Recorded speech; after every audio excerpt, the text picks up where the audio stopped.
భక్త మహాశయులకు విజ్ఞప్తి. మన యొక్క యలమంచిల మండలం అడవిపాలెం గ్రామంలో వేయించేసినటువంటి శ్రీ కనకదుర్గమ్మ వారి యొక్క దేవాలయంలో అమ్మవారి కనకదుర్గమ్మగా భక్తులందరికీ కూడా కనిపిస్తూ ఉన్న సంతాన లక్ష్మిగా కూడా సంతానం లేని వారు కూడా ఈ యొక్క అమ్మవారి దగ్గరికి వచ్చి వారి యొక్క మనస్సులో ఉన్న కోరికలను ఆ అమ్మవారితో చెప్పుకుంటూ ఉంటారు.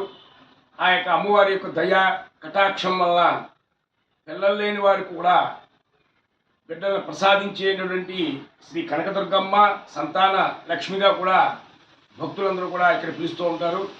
అందుచేత ఈ యొక్క సంతానం లేని వారు ఈ యొక్క అమ్మవారిని పూజ కార్యక్రమాలు చేసుకుని అమ్మవారికి మొక్కుకుని తదనంతరం పిల్లలు కలిగినటువంటి భక్తులు అమ్మవారి యొక్క దర్శనం చేసుకుని అమ్మవారిని ఉయ్యాల్లో ఊపుతూ ఉంటాం. ఇక్కడ ఈ ఉయ్యాల్లోనే వాళ్ళ యొక్క మొట్టమొదటి సంతానాన్ని ఈ యొక్క గ్రామ దేవత అయినటువంటి సంతాన లక్ష్మిగా పిలుస్తున్నటువంటి శ్రీ కనకదుర్గమ్మ వారి ఉయ్యాలలో వాళ్ళ పిల్లలని అమ్మవారి ప్రసాదంగా ఇక్కడ అమ్మవారి దగ్గర పెట్టి ఉయ్యాల ఊపి తదనంతరం వాళ్ళు ఇంటి దగ్గరికి తీసుకువెళ్ళి మామూలు ఉయ్యాల్లో వేసుకుంటారు.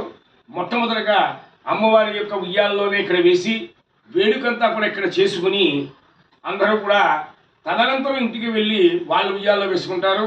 అందుచేత ఈ యొక్క అమ్మవారి యొక్క ఉయ్యాల్లోనే ఆ మొట్టమొదటి సంతానాన్ని అమ్మవారి ప్రసాదంగా వాళ్ళు స్వీకరించి ఆ యొక్క అమ్మవారి యొక్క కృపా కటాక్షాలను పొందుతూ ఉంటారు.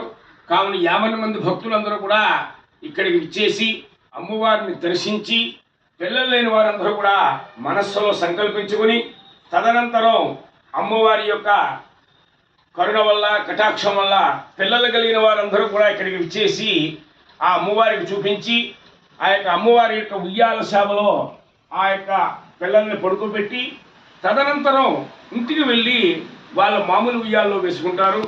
అందుచేత భక్తులందరూ కూడా ఈ అమ్మవారిని ఒక్కసారి దర్శించి అమ్మవారి యొక్క కరుణా కటాక్షాలు అందరూ కూడా పొందుతారని కోరుకుంటూ